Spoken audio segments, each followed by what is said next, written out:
Hey everybody, welcome back to this Extreme Warfare Revenge series. My name is Andy, the commentator for this episode, which is number, I have absolutely no idea, of the series where I am booking Control Your Narrative. Now I'm recording this on the 11th of April, so we're just 9 days away from WrestleMania in real life. Speaking of WrestleMania, next week I will have a WrestleMania related video coming out, so please check that out. I want to try and hopefully get some interaction going and get some fun ideas flying about there, but we'll worry about that next week. For now though, let's focus on what we're going to be doing in this video. So we're going to be booking the next two shows, the next episode of After Dark and the next episode of Disruption. I forgot what the shows were called then, but I managed to remember. So we're going to be hopefully heading on to the end of March. We're not quite going to get there in this video. That will be the next video. We're not going to get anywhere if I don't get on with it. So just a quick recap. In fact, we'll get to the next show first. So we're currently on Saturday, the 22nd of March. Big event coming off the back of that, which took place in the last video, which was Resistance, our big March event. That was a long-winded way of saying that. But it's live, pal, so we'll get on with it. So like I said, we'll do a quick recap when we get to the show day, which will be Monday. So let's move on. So it will be Disruption on Monday. Ooh, lots of emails. Let's see what these are. So Harvey Whippleman's gone to AAA as a staff member, thankfully. I wonder if could win their women's title. Is it Reina de Reina, or is that CMLL? Anyway, move on. They've also hired Ed Koski. Hoi Hei Dang Zhou. I think he operated on... He did. I think he operated on Kurt Angle. It was either Kurt Angle or Chris Benoit. I think he operated on their neck. Move on. They've signed Joe Chapura. I don't know who that is. They've signed Earl Hebner. I do know who that is. They've signed Renee Paquette. I definitely know who that is. Matt Seidel's gone to Ollie. Will Ospreay's gone to Ollie. Tom Latimer has gone to... I think the Crasher, a Mexican promotion as well. So it's not just... I think they're a bit more hardcore based rather than Lucha Libre, like CMLL, etc. And Ollie, this new fictional promotion that's been created. Drilistico has signed for New Japan. Marty Skill's gone to Impact. Why not? AAA have signed Tanahashi to a written contract. Well, that wasn't. When I got these 14 emails, I have to say that wasn't what I was expecting. Fair enough. Jun Kasai's gone to AAA. Okay. And they've risen to national level, which is probably how they're able to hire Tanahashi on a written contract. Okay, fair enough. Jun Kasai to AAA. Interesting. So Jun Kasai, I believe, is a bit of a deathmatch specialist in Japan. A bit like, well, I would say Anita, but that sort of thing. They also signed Michael Elgin. So AAA have signed Michael Elgin. Impact have signed Marty Skrull, so they're clearly going down the same path as me in terms of their hiring. Who are they going to hire next? I don't know. Anyway, we're up to show day, the 24th of March. So like I said, let's just have a quick recap of where we left off. So as I said, the last video, I did my big March event, which was Disruption.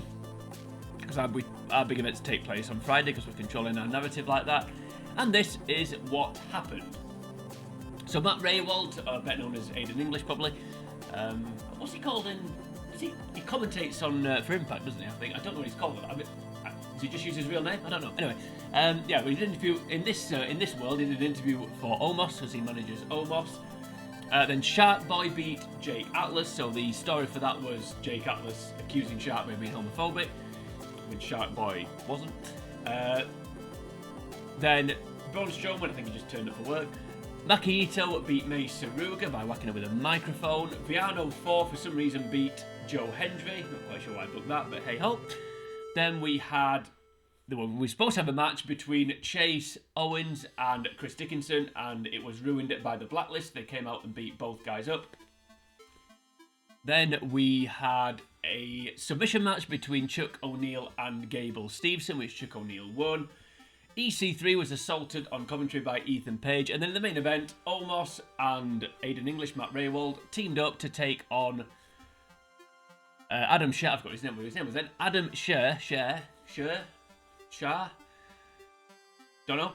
And his mystery partner turned out to be Fred Rosser, probably better known as Darren Young. So that was a long-winded recap. That was me butchering every other word that I said. But let's move on and book the next episode of Disruption.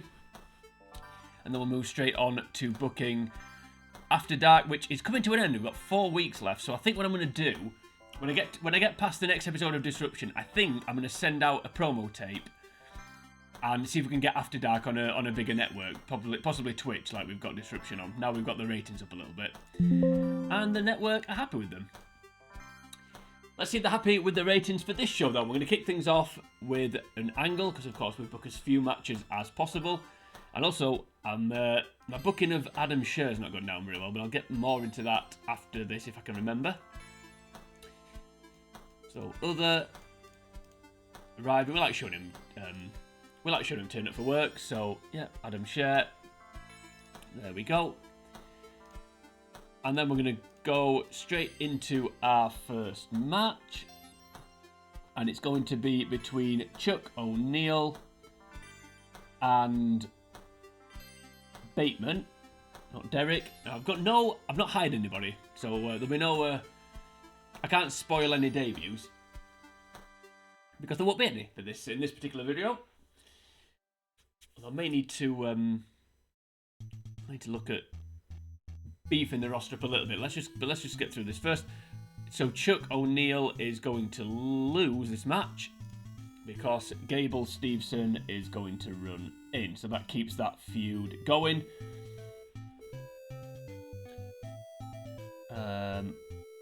Yeah, you can carry on beating him up, why not? And that's to build to a future match which they've just had. So that feud is continuing. Next up, we've got a bit of a different angle here. I'm hoping I can develop this story because I've got an idea of where I want it to go, but hopefully it can be good. So we're going to do. I very rarely use these diva angles when I've played this game on my own. I've hardly ever used diva angles. I'm not really that familiar with them, but it's going to be Diva flirts with a guy. So it's going to be Mina Shirakawa flirting with Chris Dickinson. So what would happen here? Dickinson would be backstage. Mina would, like, I don't know, wave at him or something, or like just come up to him, like run up to him, like, oh, you know, like, I mean, if you watch the rest of the series, you'll know how we've got to this point. But yeah, so basically, Mina will start flirting, and Dickinson, he's not interested, so he says like, well, you know, last Friday you and the rest of the blacklist, you were putting the boots to me, and you were stomping me. Now you know, she'll slowly drag a nail down the middle of his chest, things like that, and and he's like knocks her hand away, and then he's saying like, well, why did you put the boots to me? And if you fancy me, basically. I mean, he won't quite put it like that, but and then she'll say something like, oh well, I can't help it. I mean, when Patrick's there, I have to do as he says. But you must have seen I was reluctant. Blah blah blah. Blah blah blah. I was just following orders. But Patrick's not here now, so this is the real me. But Chris isn't buying it, basically. So she's trying to come on to him, but he's not buying it at this point anyway. No spoilers. But yeah. So that's that angle. You need to. Hopefully you've watched the whole series. I know you all have. You're massive fans of this series, but yeah, you need to have watched the whole series to fully understand what's going on there. I will try and explain it each time though, but hopefully do a bit better job than that next time. Anyway, next up we've got a match, and it is between Jake Atlas and our good friend Grizzly Redwood. Gonna dust him off. He's not been used for a while. But luckily for him, he's going to lose again. And we'll just give him a clean win. We'll just reheat Jake Atlas up. So again, he will accuse Grizzly Redwood of being homophobic. And actually, Grizzly Redwood isn't. But hey ho. Next up, we've got an interview. And it's with our good friend, the Titan. And he will have a go at Omos, saying, like, he wants another match with him just one-on-one. This feud needs to end. I'm going to show you once and for all who the dominant giant is. I don't know, you get the idea. But it's going to be building, they're going to be building up to keep the feud going, basically. We keep it, got a bit more juice in it for now. Oh, actually, I should have mentioned something about the Shirakawa angle, but we'll come back to that. Right, next up, we've got a video package. And it's just a reminder of a match that happened. So I'm going to put hype video for one-on-one match, but it's actually highlights of a match that already happened. So it's Maki Ito and Mei Suruga. So it's just going to be a recap of their match, essentially. And then we're going to move from that video package to another one. I've planned this out well, haven't I? Maybe we could have put the Shirakawa angle here, but it doesn't matter. So hype video for Worker. And that worker is Joe Hendry, who just lost to Viano 4 for no reason. And then finally, the main event. So the match that was ruined by the blacklist at Resistance is going to take place here. So Chris Dickinson versus Chase Owens. And of course, what I should have said with the Shirakawa angle is Chris Dickinson would have mentioned this match. He would have said, "Oh, when I fight Chase Owens tonight, I don't want you or the rest of your crew turning up." And she's like, "Oh, no, I won't. I'm just going to," and then she'll say, "I'm just going to watch and you're going to kick Chase Owens' butt." And yeah. So that's what should have happened as well in that segment, as well as the flirting bit that I mentioned. Right, so Chris Dickinson versus Chase Owens. And there's no title because we don't have any titles. And Chris Dickinson is going to win, but he's going to win because Shirakawa is going to interfere. So Shirakawa helps him win. And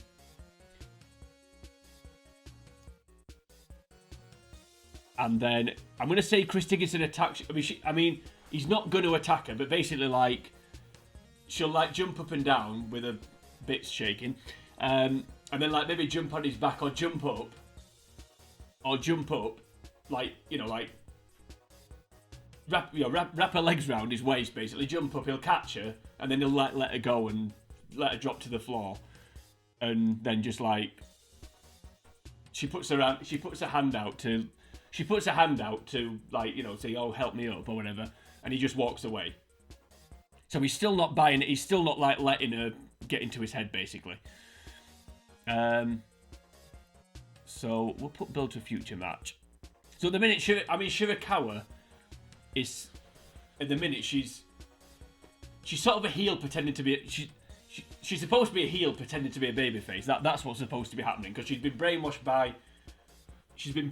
by the blacklist, and she's sort of, I don't know if I need to explain this now, but basically she's sort of doing their bidding, but obviously doing it in a way that she's getting sympathy when Dickinson's, you get the idea, like rejecting her basically. Right, anyway, that we got there in the end. So that is Disruption. So hopefully as I said, the rating will be good. Hopefully the rating's better than my explanation of what's going on. Good, that's fine. EC3's still on commentary. Cool, that's also good. Excellent, that's what we need. That's what we're doing all this Shirakawa stuff for. Not the only reason, but it's one of them. So that's good. That's fine, we'll take that. That could have been better. Good, that was the point of that segment. 75% quality match, that's pretty good. So that was a reasonable show, actually. That was more than fine. 65%, that's possibly the best show we've ever done, actually. 65%. Feel like, yeah, that was pretty good. Shirakawa getting over, which is what we need. Okay. Yeah, okay, fair enough. Okay, so 154, oh, the rating wasn't very good though. 154 people turned up for Disruption, so we're still getting over 150 people, which is good. Easy wants to work with Ethan Page. Well, guess what, buddy? You are doing, kind of. Right, let me just check something. What was I talking about? Yeah, 39% morale, Adam Scherr. So I've managed to get on his nerves, basically, by, I think probably because I keep asking him to lose to Omos.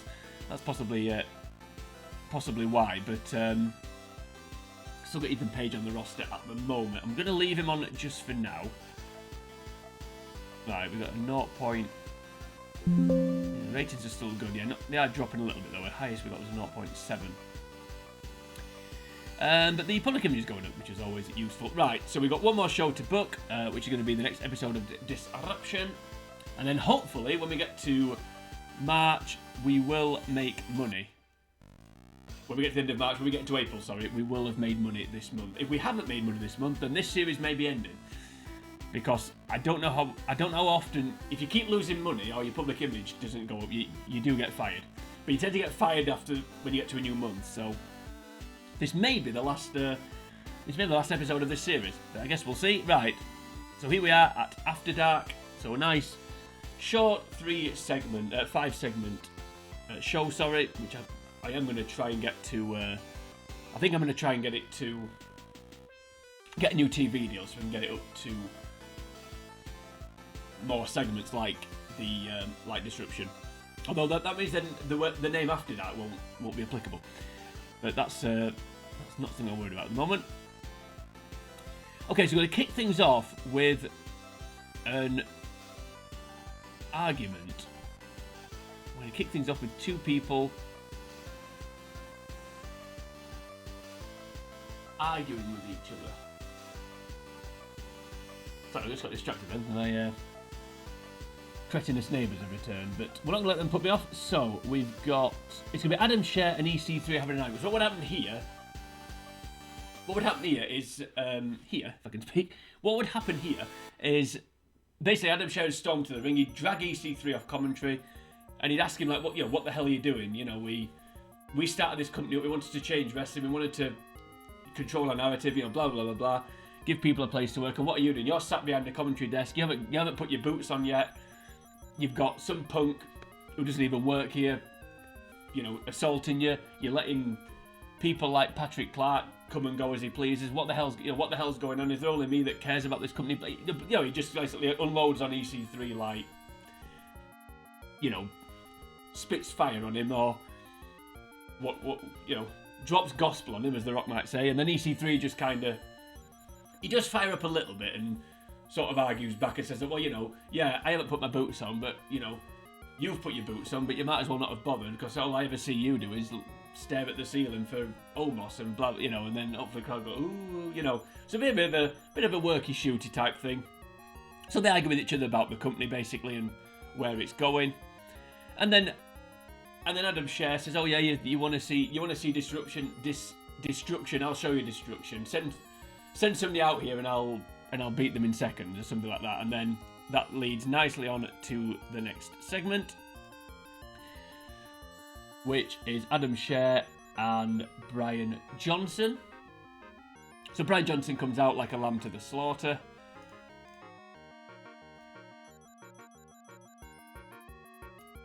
And Adam Scherr totally and utterly destroys him. And he also can beat him down. After, even though he's a babyface, it's not really a babyface thing to do, but he's annoyed.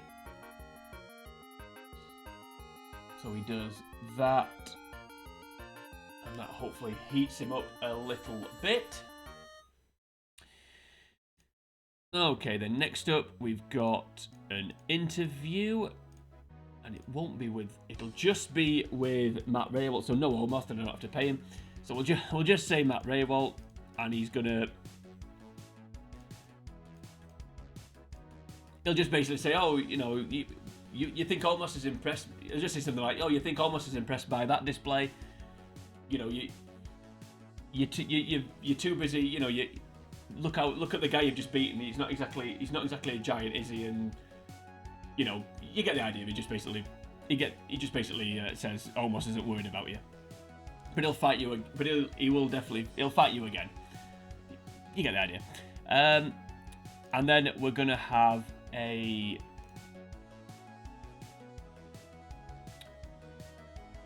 hype package, another video package. I'm just gonna work at you. I think we'll have to do it as a.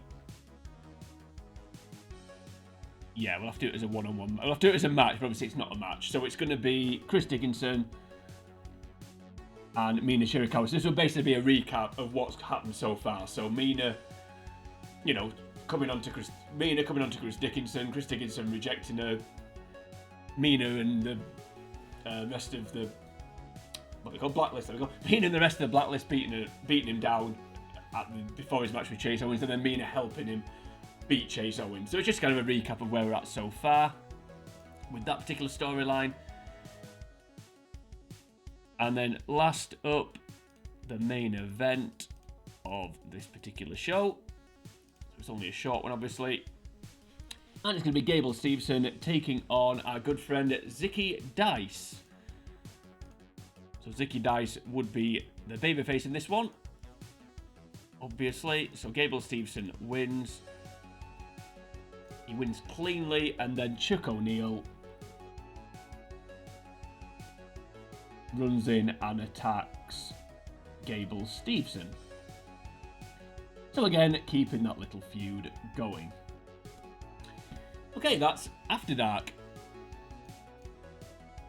Let's go. Oh, good. That's good. That's what we like to see. Yeah, I was hoping that was going to be a bit shorter, actually. I was literally just like, I was hoping he was just going to say one move. The Titan takes a back suplex. I don't think he does. But, I mind you, having said that, yeah, it's pretty much a two-move match. Good. Come on, Mina. There we go. This is what we need. I was hoping for a bit better there, but to be fair, Gable Stevenson's not that good. 65% quality again, though, which is good. And that is just about it for this video. I'm just trying to work out. We've got Friday the 20th. Is Monday going to be the 31st of March? I think it probably is. We've got 0.71. That's the highest rating we've ever got. And we got 164 people turned up to that. That's the highest rating. So we are ending on a high because that's the highest rating and the highest audience that we've ever received. So that's good, right? Yeah. So that is the end of this video. So we're right up until the end of March. So hopefully this series will continue into April. I guess we're going to find out. The only way we're going to do that is by tuning into the next video. But for now, if you enjoyed this video, then please like and share the video. You can also leave a comment on the video should you choose to do that. We're on YouTube. If you head on over to the channel, The Uncommentator, you will find the rest of the videos in this playlist. So if you don't know what's happening between the Shirakawa and Dickinson stuff, then please go and check that out. You can get up to date with how we've got to this point so far.